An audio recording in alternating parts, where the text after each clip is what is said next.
মিফতা সিদ্দিকী সরকারের দায় আছে সেখান থেকে আমি আসি যে এই সরকার যখন বিএনপি সরকার দায়িত্ব নেওয়ার পর মব এর ক্ষেত্রে আমরা জিরো টলারেন্সের কথা শুনেছি এবং এই যেভাবে আসলে মাজার ভাঙা হচ্ছে এটা তো মব ছাড়া অন্য কিছু না। তাহলে সেক্ষেত্রে এখনো আসলে কেন হচ্ছে এখানে স্পেসিফিক এখানে শরীফুজ্জামান শরীফ বলেছেন যেটা সরকারের দায়, কারণ এটা আইন শৃঙ্খলা পরিস্থিতি নিয়ন্ত্রণটা আসলে তো সরকারকেই করতে হবে। সত্যিকার অর্থেই অবশ্যই সরকারের দায় রয়েছে। সরকারের দায় রয়েছে মানে সরকারকে বিব্রত করার জন্য কেউ করতে পারে। সরকার অ্যাড্রেস করছে কিনা সেটা হচ্ছে দেখার বিষয়। এই সরকার প্রতিটি ক্ষেত্রে মাত্র 3 মাসের সরকার, সে অ্যাড্রেস করছে প্রতিটি স্তরে।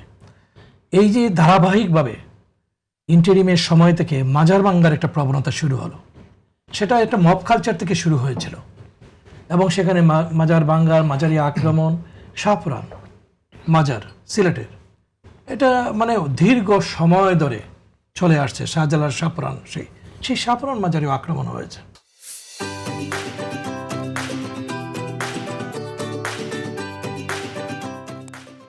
তো এই যে দীর্ঘ সময়, এই যে মিরপুরে গতকালকে যেটা হলো, এই জিনিসটা কোনো অবস্থাতেই আমরা মনে করি না যে শুধুমাত্র একটি মাজার ভাঙ্গা। আমরা মনে করি সাথে সাথে সরকারকে বিব্রত করার জন্য একটা গোষ্ঠী বারবার এইসব আক্রমণ করছে। এবং এখানে স্বভাবতই বিভিন্ন জায়গায় জামাত শিবিরের যে নামটা আসছে, শুধুমাত্র যে দাড়ি টুপি এমন না, এখানে কিন্তু দাড়ি টুপিওয়ালা লোককে দেখা যায় নাই। শুধুমাত্র এখানে যে 3 জনকে অ্যারেস্ট করছে তাদেরকে পুলিশ বলেছে প্রাথমিকভাবে তাদের কাছে তথ্য প্রমাণ নিয়ে জানা গেছে তারা জামাত শিবিরের রাজনীতির সাথে সম্পর্কযুক্ত। এটাই হচ্ছে একটা ভয়াবহ দিক।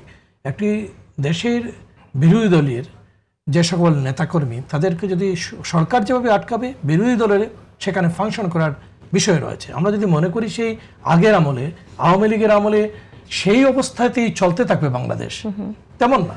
এখানে সরকারি দল এবং বিরোধী দল উভয়ে মিলে ফাংশন করবে। সেখানে যদি প্রতি মুহূর্তে প্রথম দিন থেকে সরকারকে উদ্দেশ্য করে সরকারকে ফেলে দিব, সরকারকে এই করব, সরকার প্রথম দিন থেকে একটা বিধ্বস্ত অবস্থায় যে সরকার দায়িত্ব নিয়েছে দেশের, অর্থনীতি বলেন, সামাজিক শৃঙ্খলা বলেন এবং আইন শৃঙ্খলার যে অবস্থা ছিল, সামগ্রিকভাবে একটি বিধ্বস্ত অবস্থায় এই সরকার দেশের দায়িত্ব নিয়েছে। তারপর এই সরকারকে উচিত ছিল সব দিকে সাহায্য করা, সেটা আমরা কিন্তু অনুপস্থিত দেখেছি।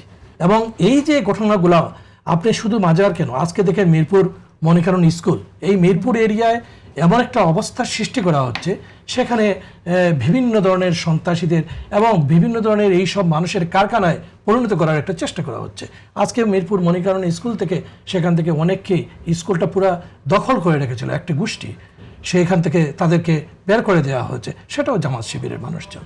তো আমরা সেই ব্লেম গেমে যাইতে চাই না যে এটা প্রশাসন দেখবে, আইন দেখবে কি অবস্থা। বাট এখানে দায়িত্বশীল বিরোধী দলের ভূমিকা বিরোধী দলকে পালন করতে হবে। ওকে, কিন্তু আপনি একটা কথা বলছেন সরকারকে বিব্রত করার জন্য কেউ এটা করে থাকতে পারে। সরকারকে বিব্রত করার জন্য কেউ করলে সেটা সরকারই তো আটকাবে। সরকার সেই তথ্য কেন নেই? সরকার আটকাচ্ছে এবং সরকার প্রতিনিয়ত এই অবস্থা থেকে বেরিয়ে, দেখেন কি অবস্থা ছিল, সেখান থেকে বেরিয়ে এসে আমরা আস্তে আস্তে উত্তরণের দিকে যাচ্ছি। আইন শৃঙ্খলার উন্নতি হচ্ছে এখন সারা দেশে।